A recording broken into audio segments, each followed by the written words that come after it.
Hello, everyone. This is Joe Dagger, Business 101, and with me today is Bob Petruska. Bob is with Sustain Lean Consulting in Charlotte, North Carolina, and we're here a little bit to talk about creating an A3 learning organization.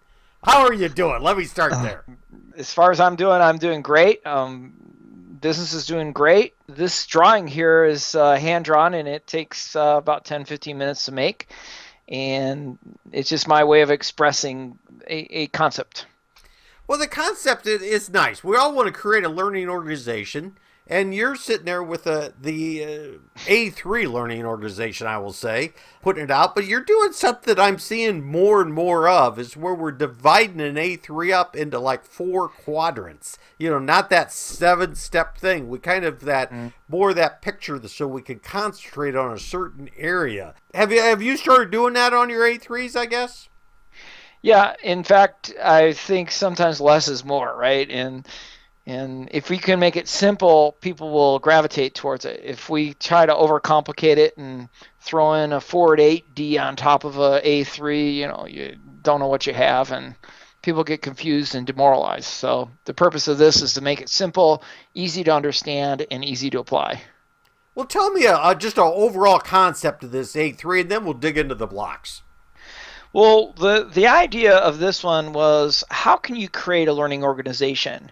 And Peter Senge wrote the book on that, and there was probably 100 books written after that on how you interpret his book, right? And so what we try to do here with the A3 is say that we can look at things systemically across the different boundaries and try not to make the same mistakes twice. Senge did a great job, on that. I mean, the learning organization, the 5th discipline must have been 500-600 pages, right? Yeah, it was a tough one to get through for sure. What stopped us? Have we become a learning organization? It seems like something that all of us want to do, but what's kind of stopped us, in your opinion? What I think happens is that there's a challenge people have with their own ability to take personal accountability or personal responsibility. And they'll throw their hands up in frustration and say, well, they won't work with me, or sales is a problem, or marketing, or whatever it is, right? It's always somebody else's problem. And so now organizations are getting more disparate in that we have people working all over the world in the same organization. And so how do you get a sense of a team? How do you get a sense of camaraderie in such an organization? What I find that happens is that there's a disconnect between what people really want to accomplish in organizations and what they can accomplish with the current tools they have, or the current limitations they have in their mindsets. So what we go after is changing the way people think. Okay, let's get started. Let's zoom right in on a certain area here. And Bob, let's get started in talking about just one of these sections here. Let's go to the first step here in the target condition. Let me get your picture out of there a little bit. Yeah, there we go. Okay. Now, do you start out, when you look at the target condition, you got that bullseye up there, and then that picture of clarity, priority, alignment, and congruence. Can you explain that to me? Right. So what we're after here is having people work in the areas that are important. Right, and so it's all about priority and how you can sell what the pain is, right? So what we find is that, or what my clients find is that, if you can communicate what the organization goals are, as well as those annual goals, and then align what your target situation is at the start, it helps to have people work on the things that are important. So you're saying that they're really developing a current state is we say this over and over again, but it's kind of like, well, what are we going to do tomorrow? We're always jumping to the future state, aren't we? We want to make changes. Yeah. What's the value in figuring out what we did in the past? Well, first of all, we've got to look in the rear view if we understand, how we're doing, right? So I like to call them display and measure charts. And so we asked people, okay, what are the goals? What are we trying to accomplish? And we start there because that's important. We want to achieve the goals that the organization wants to achieve. Then we try to deploy the resources in that direction. So we start with a target condition, and we might even ask somebody in sales and say, okay, what are you trying to accomplish this year? That gives us a good baseline, because if we're aligned with the people that we're supporting, then chances are we're going to help them achieve the goals. And then provided that the goals that they're trying to achieve will help the organization reach its mission, then all is good. We get into this area that you talk about. That's where you start talking about the gap, right? And so we ask the question, is that, well, how are you actually performing to your target? And the difference between the two is either an opportunity or a problem. And in this case, there's a gap, which is saying that, okay, something's different. But then there's also that alignment to the core values. And we want people to think about what the organization's core values are. It might be taking care of the customer's needs, or like Sam Walton calls it, the sundown rule, right? And so we try to get back to people on the same day. And then if this target condition supports that, whatever that is, then would say, okay, there's an alignment there. Okay. And core values, that's something that we really should identify, right? Yeah, the organizations, my clients normally have that articulated very well. The challenge is that from an operations standpoint and day to day, how do you keep that visible in front of people? Because I'll ask them, I say, what are your core values? And they'll say, and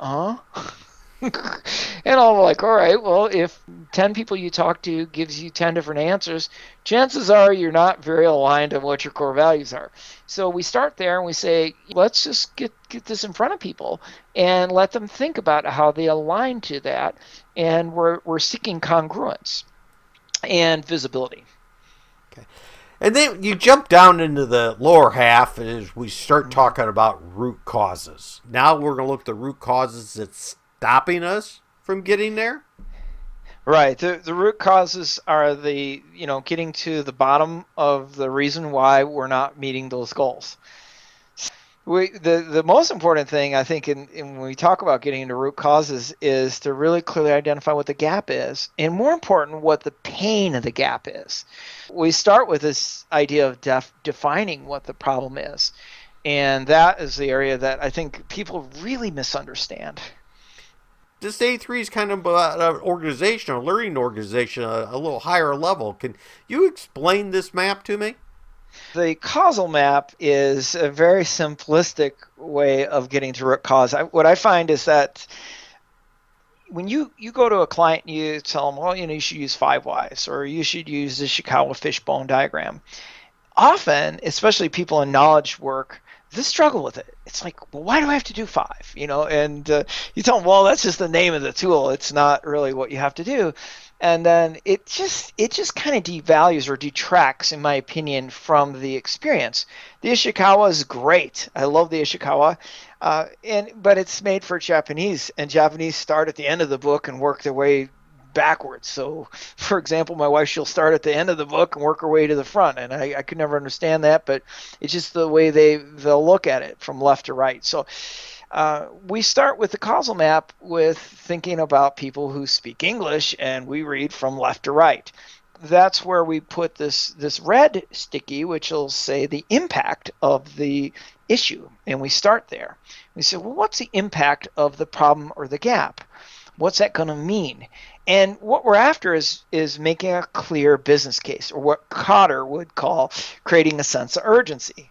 Can you just briefly explain how I would use the map, the causal map? Give me an example of it real quick? Yeah, it's very simple. Basically, you start with this idea that, okay, well, what's the impact of the issue? So I'll ask you a question. It's Monday morning, you're going to work, and you turn your key in your car, and it goes click. What's the problem?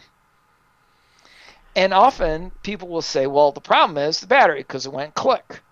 I disagree. I think you got to turn the key harder a couple times. Yeah, turn the key harder. Get out, kick the car, right? You do all the things. You might swear at it, whatever, but you're not getting any closer to getting to work. And so what I tell people is that if you think the problem is the battery, you're limiting your solution set. In other words, you're thinking that I need to go to my neighbor and remind him that he borrowed my chainsaw, and at 6:45 in the morning, I'm going to wake him up and say, okay, get your truck out and your jumper cables and come over because you borrowed my chainsaw last year. That's kind of a tough sell. Besides, it might not get you to work if the battery is not the issue. However, if you think about the problem is, my car is not going to get me to work today. Now you open up a whole nother set of solutions. So if you think the problem is the car is not going to get you there, what kind of solutions might you come up with? Oh, I call a taxi, right? I'll call an Uber. Uber, right? So you think Uber, or you might telecommute that day because my car's broke, and then it changes the way we prioritize our day. And that's why defining that problem in that big red is very important, that we look at it from that way. And of course, the other thing I like about the causal map is it has these and functions in here. It's this and that, or this or that. So it talks about interactions. And often we think of things in terms of linear rather than interactions. And this map speaks to the interactions that could cause it. That interaction can open up a whole new solution set and a different way of thinking. And the solutions, of course, are listed in green, or possible solutions that we might want to test out. So what's this little arrow down here at the bottom? Imply improvement, coaching heat here. Right.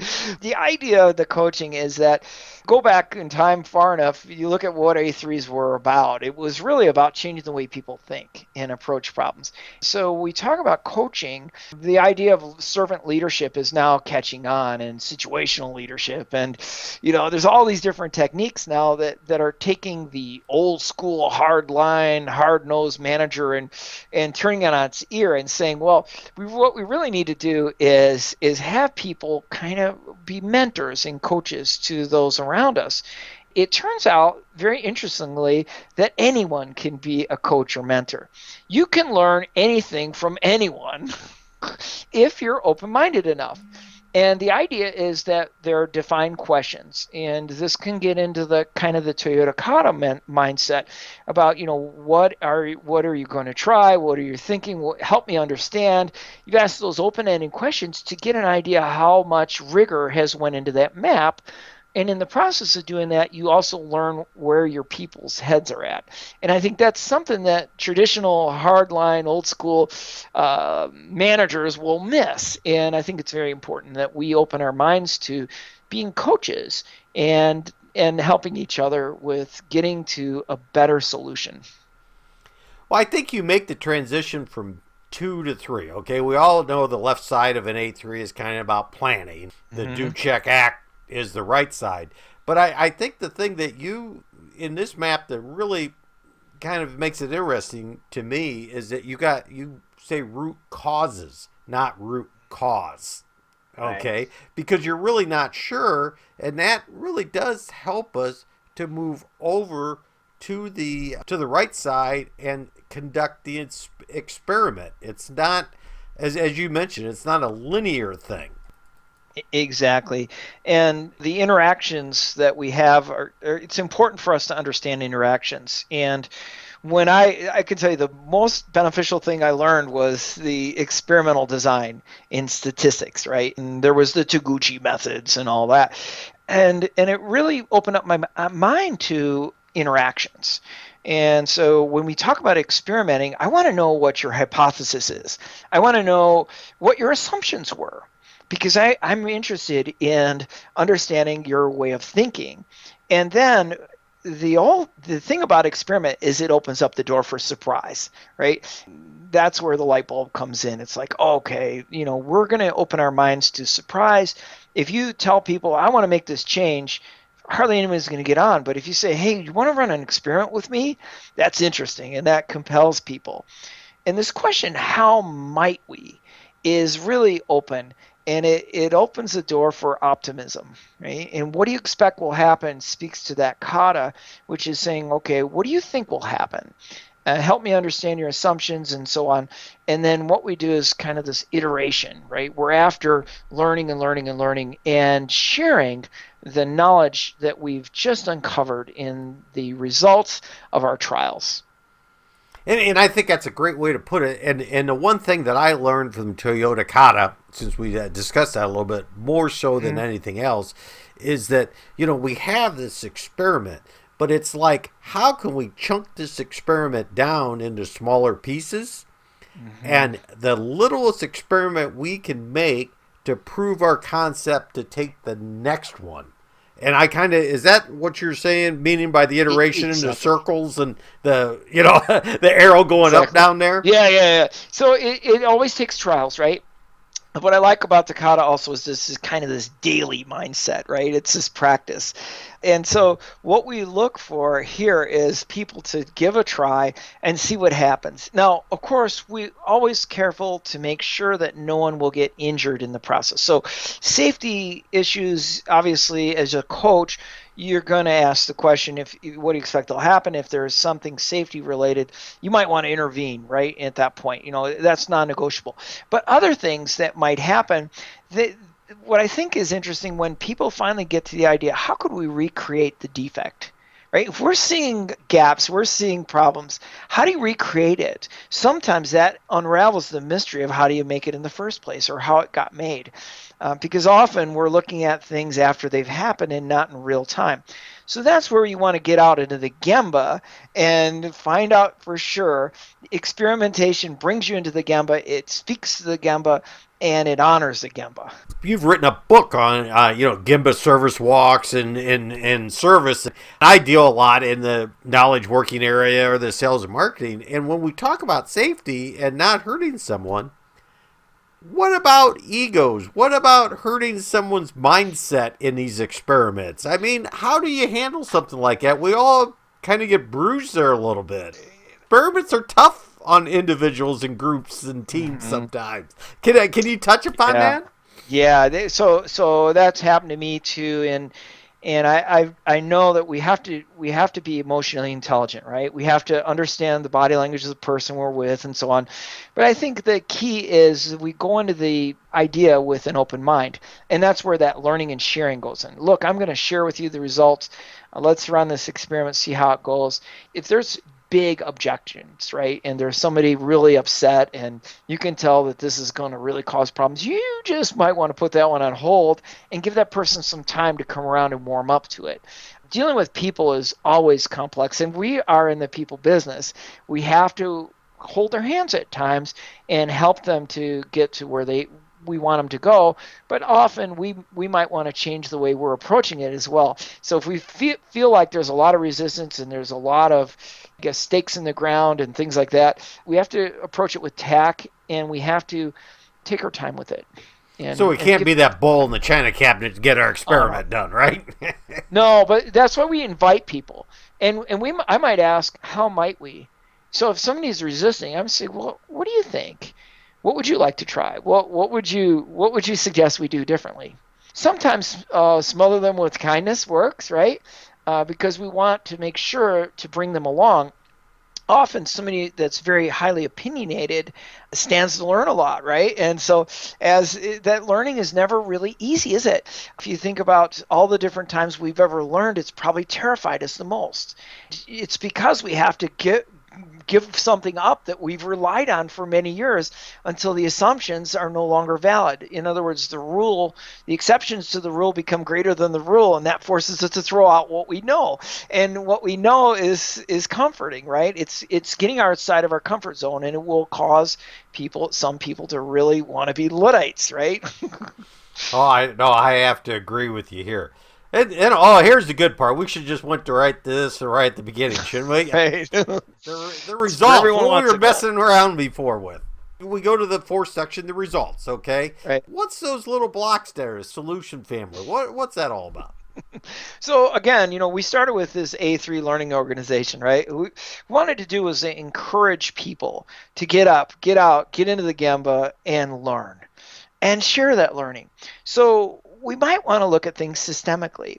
If we have these issues that happen every time a new design is coming out, we have a dimensional problem, and we have the label is off place, and then sales can't sell it, and then we have to go through and discount it, right, and send it through maybe a different channels where we don't earn the margins that we do. Now we're not meeting our goals. So we're going to look at it systemically and ask, what are we missing in the design process up front that is a disconnect between the design and the manufacturing, or the service and the delivery? What is the disconnect? We need to know that systemically to understand it.